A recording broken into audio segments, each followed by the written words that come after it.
What's up, everybody? My name is Cece, or better known as Chrissy Critter on Twitch. We are going to be watching a video reviewing the first boss of the Sunken Temple in Season of Discovery Phase 3 for World of Warcraft. I am a level 50 feral druid, and we did the first boss together a couple days ago, to test it out, see what stats were working. We did not cover the second boss, but we are going to be doing that coming up in our next raid. So keep an eye out for that video. Speeding it up here as well, because if you don't know anything about Sunken Temple, this raid is long. There's just a lot of mobs. There's a lot of random trash. It feels incredibly long. For our comp for today, for at least this particular raid, just to test it out, we had a Pally tank, prop Pally, absolutely a monster in DPS, and then we had our Warlock tank. We had a pretty good, balance of people. I was the only feral, so I made sure to come in with my wild strikes. Fun fact, that does nothing when you click it. I know, I definitely clicked it. So when you first come into the room, you can see there's the boss down in the middle. If you know anything about the Sunken Temple raid, you can't really do anything until all of the trash is cleared. So there's trash on the bottom, right, which is what we're clearing right now. And then eventually there will be trash all along the top, and we'll get to that in a second. You really want to make sure that the trash is cleared, because you don't want to go into a fight with one, a bunch of mobs, but two, you'll notice that he has that green cloud around him. So really, there's no way for us to fight the boss without clearing all of the trash around us. So I will be giving you guys the viewing pleasure of just watching us clear as much trash as possible. I definitely, as I mentioned, sped it up. One thing to note before I let you guys just kind of zone out, when you get to the top, there will be, I think, is it 6 or 7 rooms. Every time you clear the room and you turn off the snake stone, a big serpent will appear and you have to kill him. So it took a long time, so I definitely sped it up. Enjoy our trash killing.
dokie. So, yeah, as I mentioned, there is a lot of trash. I think while we were killing it all, we definitely made a comparison to like what it feels like in retail. Just there's just a lot of trash.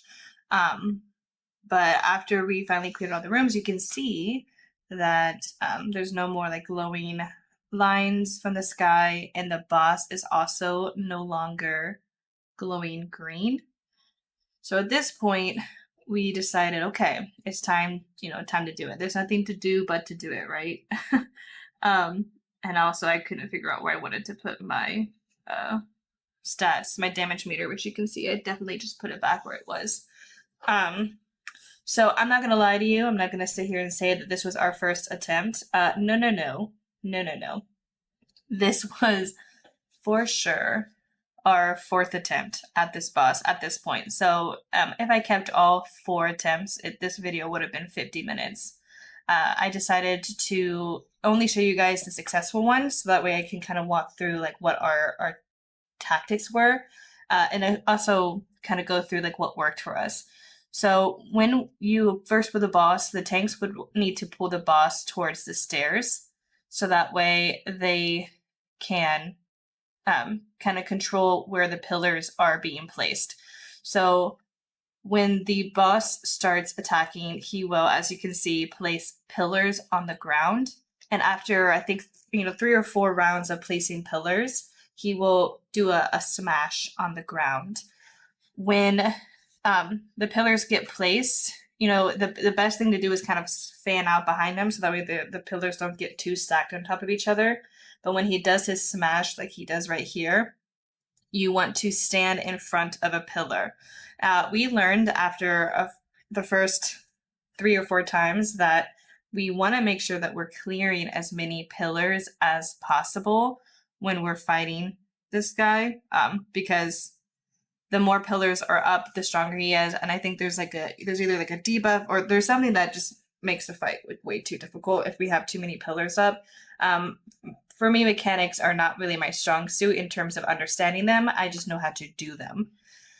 So you can see here as well, when I am seeing that the pillars are about to come down, I will go bear form. Bear form for me has more health, more HP. So I'm able to kind of tank it a little bit better, because when it knocks you back, you'll go through the pillars, which one breaks the pillars and makes sure that you don't go as far. Because if you hit the wall, it does more damage. You can see we lost a healer here. Heal here. Holy crap. Yeah, so we lost a healer because they just didn't have as much HP. We also lost one of our tanks, but so I kept shifting back to bear when I had enough mana to do so. And then so it took a couple of rounds. I mean, this fight was pretty long, but I think once we got the hang of it, it was actually pretty easy. So when we do this boss again, I'm not concerned at all that it won't be easy to do.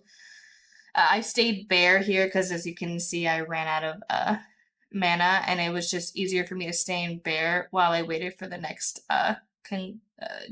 demolishing smash to come through. So at this point, we had the tactic pretty much down pat. One thing to note about these pillars is that it is line of sight.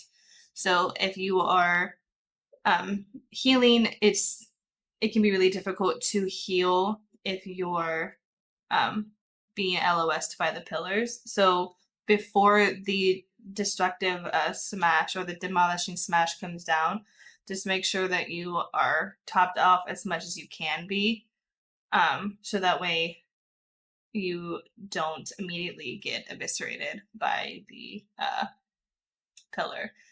Also, if you notice there, I did give my healer Invenerate, so that way he could stay topped off on mana. If you're interested about like my comp, I typically try and you can see here I got smashed against the wall because I didn't make it in time. But I typically try and keep my my roar up I make sure that my mangle is up and then all of my bleeds are on. So I will do mangle, and then I will do rip, and then I will hit him with a bunch of shreds if I can, just to make sure that the bleeds are on. The next boss, the slime boss, I learned quickly that he's immune to some of my attacks. But you can see here, we cleared the boss, and fun fact, I got no loot. So that was awesome. Yeah, the fight's actually not too bad once you get the hang of it. It takes a little bit of coordination with your healers and your DPS to stay topped off. I luckily have the ability to switch back and forth between bears, so my health can stay up. One thing that we noted was it will probably get easier once we have a better gear, because I think a lot of us came in after this incursion. So if you did what most of us did on the first weekend, we just plowed through incursions and didn't really focus on getting gear. Once we get geared up, this will definitely be an easier fight. It also helps too that they definitely nerfed the boss fights, I think by like almost half. So that will be incredibly helpful. Thank you guys again for hanging out with me. And please enjoy the fact that I get absolutely no loot. And make sure that you guys check out the next video. If you're interested in watching me live, I do stream on Twitch. I stream Wednesday nights, Arizona time from 5:30 or 5 to 8. And then Friday from 5 to 8. And then Sunday morning, 8 a.m. to 11. Now, those times definitely are subject to change just because life happens, but I do typically try to stream 3 times a week. I also have been trying to work on creating content, so if you like it, please make sure you guys give it a thumbs up, and don't forget to subscribe to my YouTube channel. I'm also on Twitter, so if you want to follow me there as well, that would be something. But anyways, thank you guys again. As I mentioned, we did attempt the second boss. I learned very quickly the second boss is a range fight, so going into that fight, I will need to work on a couple of different mechanics. But it's going to be a fun raid. It's going to be a long raid, but I'm excited to share the rest of it with you all. I hope you guys have a wonderful day. Make sure that you're kind to yourself and kind to one another. And I'll catch you on the flip side. Peace.